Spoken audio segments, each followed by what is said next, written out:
আচ্ছা, এটার মূল সূত্রপাত হলো 19/11/2025 তারিখে স্কুলে যে অ্যাডমিশনের একটা সার্কুলার হয়।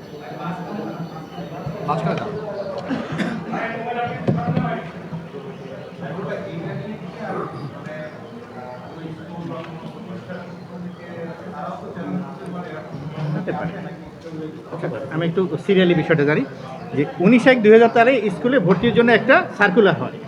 সেই সার্কুলারে একটা কলাম ছিল 10.5-এ যে পুনর্ভর্তি ফি নেওয়া যাবে না, কিন্তু এটা ম্যান্ডেটরি ছিল না, এটা ছিল ভর্তির একটা শর্ত। এখানে গভর্নমেন্টের কোনো নীতিমালা ছিল না।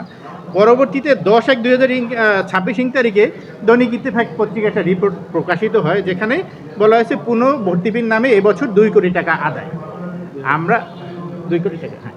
তো আমরা আইন অধিকারের পক্ষ থেকে আমাদের এই যে যিনি নির্বাহী সম্পাদক আলী আসগর ইমন এবং এই সুজন মাহমুদ, এরা ডিপোনেন্ট হয়ে একটা রিট পিটিশন দায়ের করি, যেটার নাম্বার ছিল 1356/2026, তারিখ ছিল 25/1/2026।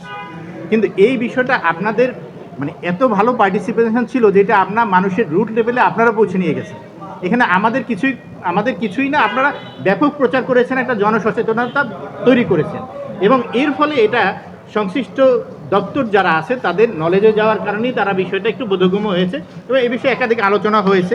আলোচনা হওয়ার পরে এই গত 9/11/2026 তারিখে সচিব মহোদয় রেহেনা পারভিন ওনার স্বাক্ষরিত একটা প্রজ্ঞাপন হয়, যেটার নাম্বার হলো 3700007244052218।